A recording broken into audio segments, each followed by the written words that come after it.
Күренекле тел галиме, филология фәннәре докторы профессор Диләрә Тумашева 1926 елның 19 июлендә Төмән шәһәрендә һөнәр училищесы директоры Гариф Җаббаров гаиләсендә туа.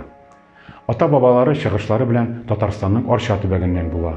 Пермь якларыннан чыккан әнисе Әминә Галләмова исә зыялы мөгаллимә буларак мәгълүм. Диләрә 12 яшендә чакта ул авырудан дөнья куя. Авырлыклар кызны кичкенәдән үк чыныктыра. Ул Төмәндәге 21-нче урта мәктәпне алтын медаль белән тәмамлый. Шул ук вакытта музыка мәктәбендә бетерә. Аннан соң мәрхүм әнисенең теләген истә тотып, Мәскәүдәге Гнесиннар исемендәге дәүләт музыка училищесына фортепиано классы буенча укырга керә. Әмма тормыш кыйнлыклары аны Төмәнгә кайтара. Бер елдан Диләрә янә башкалага юнәлә һәм керү имтиханнарын уңышлы тапшырып, Мәскәү университетының көнчыгыш бүлегенә кабул ителә. 1949 елда аны кызыл диплом белән тәмамлагач, шунда ук аспирантура уза.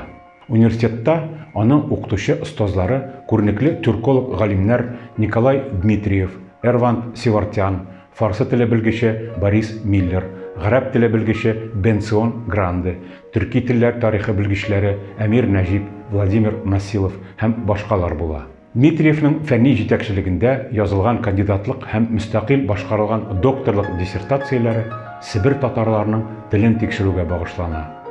Берничә дистә еллар дәвамында галимә йөзләрчә авылларда экспедицияләрдә була. Көнбатыш Себердәге татар диалектларын тикшереп, татар диалектология фәненең зур бер катламын өйрәнә.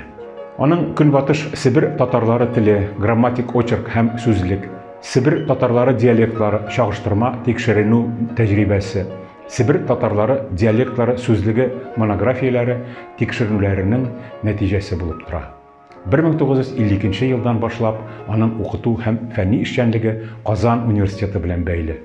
Ул анда педагогка тиешле барлык баскычларны үтеп, ассистент, өлкән укытучы, татар теле кафедрасы, шәрык телләре кафедрасы мөдире, профессор, тарих филология факультеты деканы булып эшләү дәврендә әлеге уку йортында гуманитар белемне үстерүгә зур өлеш кертә. Татар теле грамматикасы һәм морфологиясе теориясе, диалекталь лексикология, этнотопонимика буенча капиталь хезмәтләр яза. Диләрә Тумашева мәктәпләр һәм югары уку йортлары өчен татар теле буенча дәреслекләр һәм уку ярдәмлекләре авторда. Аның күп кенә шәкертләре, фән кандидатлары, фән докторлары хәзерге вакытта илебезнең төрле тарафларында остазлары эшен уңышлы дәвам итәләр. Ул Татарстан фәннәр академиясенең беренче хатын-кыз академигы, 1992 елда академияның хокукый агзасы булып тәгаенләнә. Диләрә Тумашеваның фәнни эшчәнлеге һәм казанышлары югары бәяләнә.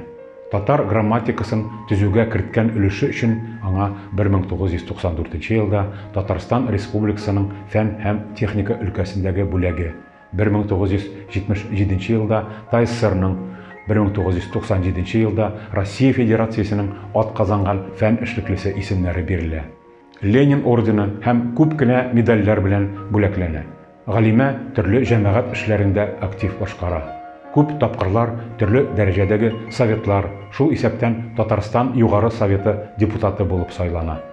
Совет Тюркологлар комитетында, Россия Федерациясе президенты һәм хөкүмәте каршындагы Рус теле советында, Татарстан Республикасының телләр турындагы законын гамәлгә ашыру комитетында, Татарстан хатын-кызлары җәмәгать оешмасында актив эшчәнлек алып бара. Ул француз, немец, төрек телләрендә иркен аралаша. Ире атаклы режиссер Равил Тумашев, балалары Айдар һәм Ләйсән фән юлына китәләр. Диләрә Тумашеваның хезмәтләре илебез тюркология фәнендә чагыштырма тарихи тикшерүләренең чыганакчыл җирлеген байытты. Ул үзенең фәнни мәктәбен булдырды. Татар тел гыйлеме һәм төрки телләр белеме үсеше тарихында тирән из калдырды. Академик Диләрә Гариф кызы Тумашева 2006 елның 19 июнендә Казанда вафат була. Җәсәде Яңа Татар бистәсе зиратында җирләнә.